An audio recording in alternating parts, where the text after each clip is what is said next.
I'm going to show you 3 tips on how to prevent mold and deal with mold when it comes to indoor gardening, specifically microgreens.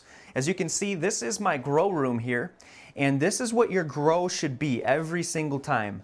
Kind of like an afro. Everything's uniform, everything's dense but not crowded, and everything is synonymous with each other. This, however, is what a lot of you guys will run into as you begin to make mistakes, and that is mold. As you can see here, that is what mold looks like. That is not root hair, and we will get more into that. So diving into the first tip is out this way. So if you'll follow me, we are here at the planting station, and the first tip is hygiene. So what I mean by hygiene is, first of all, you're going to want to make sure that your soil is hygienic. Always make sure that you're storing it with a top so bugs don't have access to it and it's not able to be adulterated in any way. The cleaner that you are able to have your soil, the more healthy and hygienic grows that you'll be able to have. The second is tray maintenance. So I'm going to show you guys the difference between a clean tray and a pseudo clean tray. So I'll bring over here and I'll show you these 2 trays. The 2 green trays represent someone that's been doing this for a while and doesn't have brand new trays and has been through a few harvests. So check this out.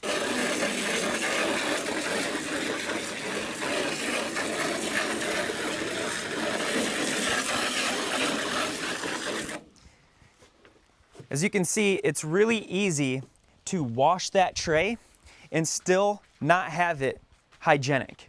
So I'm going to show you with this brand new toilet paper what happens when you don't go out of your way to really completely clean your trays when you use them.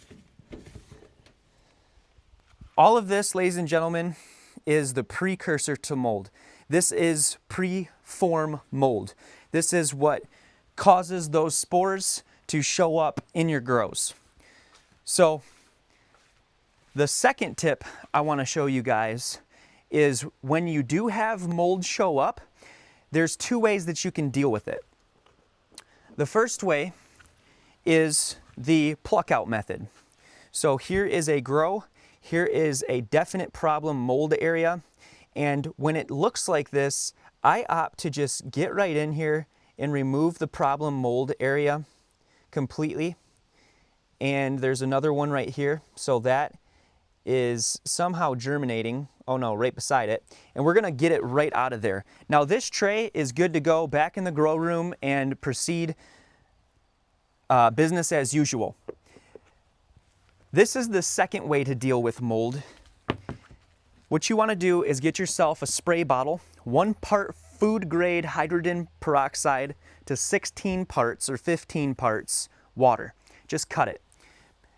You're going to select your nozzle on a straight line jet, just like this, and you're going to spot treat and make sure that you only hit the places where you want to get that mold gone, just like that.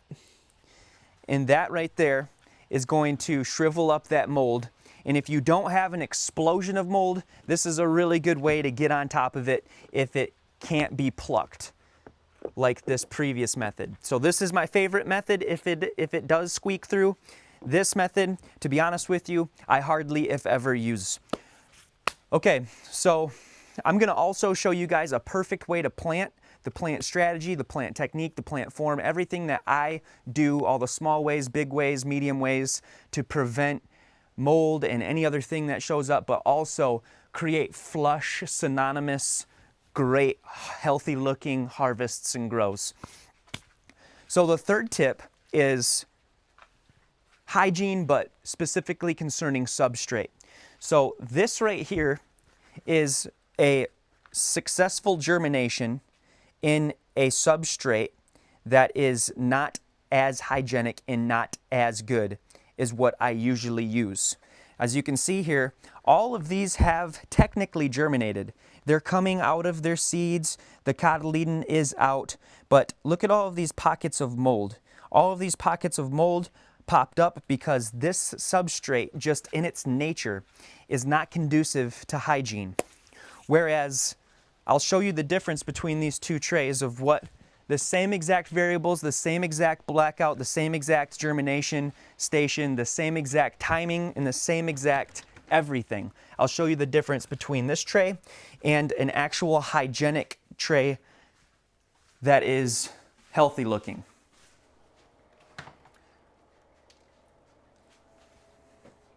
So that is the difference, folks, between a substrate that is inferior and a substrate that is superior. And what can happen is if you absolutely nail everything that you're supposed to do as a grower, but you're using the wrong substrate or you're using a substrate that's not very good, this is kind of what will happen. You'll get germination, you did everything that you were supposed to, but it just isn't gonna be good. And that's what a lot of you people experience, and that's what I'm here to help you out of. I have grow kits that are linked in the description that offer tutorials on how to get all of this nailed repetitively. And I also have different seeds that are heirloom seeds. As you can see, I have mastered this whole entire situation for indoor gardening, specifically pertaining to microgreens. And I also wrote a book about it. You guys can get my book on Amazon, Microgreens, The Millennial Miracle. This bad boy right here will give you a lot of insight of why it is that I do this. It comes fully illustrated, and it is a nice quick read. So let's go show you guys exactly how to plant.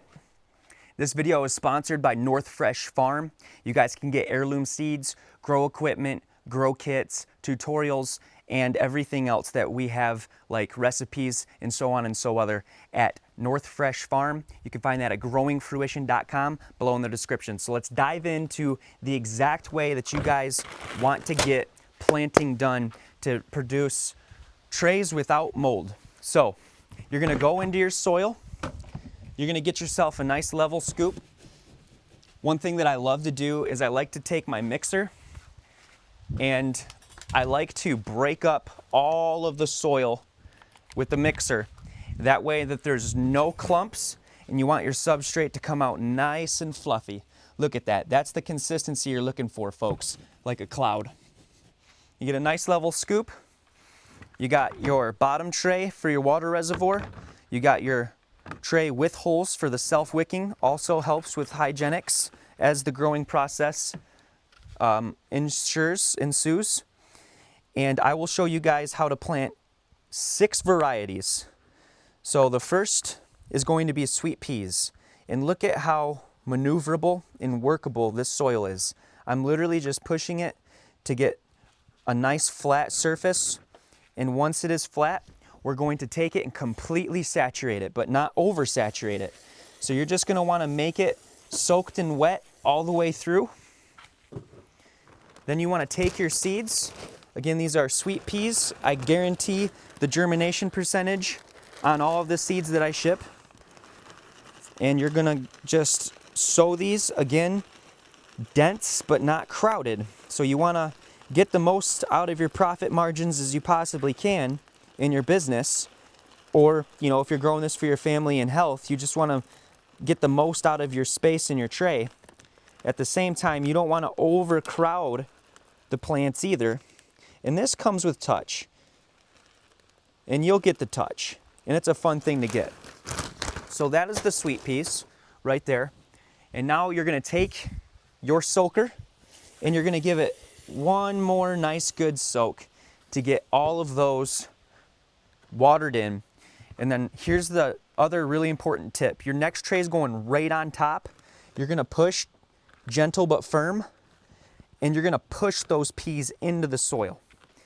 Now, the next one that we're gonna do is a brassica variety. And we're gonna do red acre cabbage. And I'm gonna show you guys what it looks like to do the little seeds now. Again, we're doing a nice level scoop. We're getting that tray uniform. I really love this soil because it does not have any clumps in it. I mean, that could be considered a clump right there, but that's not gonna make mold. And that's what I love about this. Now, you're only gonna use this type of potting soil If you guys do not have your own compost, we just moved our farm, so therefore I do not have a compost reserve, but when I do, there will be just as much, if not more, rocket fuel for your substrate, and it will be hygienic as well, because I'll teach you guys how to sift it, and I'll teach you guys how to get it to where there's not bugs, even though it's been outside, because we'll bring it up to the certain temperature as it breaks down and decomposes, and it will self-hygienic itself. But I'm looking forward to that day to get this perlite out of the situation. But check this out. We're broadcasting these seeds kind of the same as we did the peas, a little bit more close together, obviously, because they're smaller seeds, but that's dense and not crowded. That is money.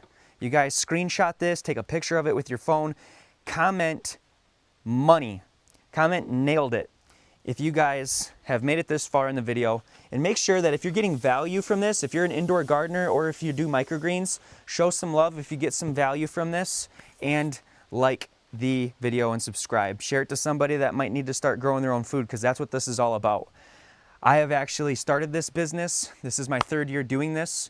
I have sold to grocery stores, I have sold to organic food stores, I have sold to high-end restaurants that are local, I've sold at farmers markets, I have sold at food trucks. This stuff is a very easy side hustle. I'm very blessed for it, and it has allowed me to grow my own food without the chemicals that you find in the grocery stores, the pesticides, the herbicides, the insecticides. All of that stuff just wreaks havoc in your gut microbiome, and you get out what it is that you put in. That's biblical. I will tell you guys that I haven't looked back, and this is something that is therapeutic. This is something that not only pays the bills, but I plan on teaching my children.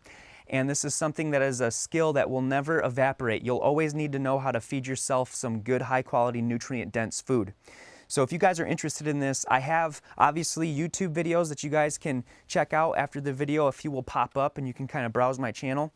If you want to get even more in-depth than that, you can go to growingfruition.com, link in the description, and you can get our Microgreens Masterclass, where I am literally hand-holding you, doing every single thing, explaining with the gift that God gave me exactly how what I'm doing and how it correlates with the entire process abroad, and what the temperature ranges are and what the humidity is, and how to take it to market, how to do the back end of the business, how to get your DBA if you want to, how to get your LLC, all of that stuff. So if you guys are interested in that, go check out growingfruition.com. Get your grow kit. If you're watching this, you're like, oh, something brought me here. I wanted to fix some mold on my aloe plant or something, and you ran into this, go get yourself a grow kit and try this out. These salads are delicious. The mixes that you do with the red acre cabbage and the arugula, the broccoli, the sweet peas, the kale, the purple kohlrabi, you put it all into a salad container. Every 7 days this stuff goes from this seed that I just planted in front of you to what's basically in the grow room right now that's still got 2 days left, but it's still, you can just take a little scissor in there and get yourself some salad, and wow, does it taste good on tacos and burgers and pasta and you name it. It's just great to have as a companion in the kitchen, especially this day and age when you're trying to lose weight, your neighbor's trying to gain muscle, everybody's trying to heal their gut. There's no snake oil in vegetable, folks, and that's why this works great as a business. That's why it works great as just growing your own food, and that's why it works great as being able to teach you a skill to become more self-sufficient and less dependent on the corporate power structures that are sacrificing the quality and integrity of our food, our air, our water, our soil for the profit margins. So from me to you, I pray that you guys grow in your fruits, and God bless you.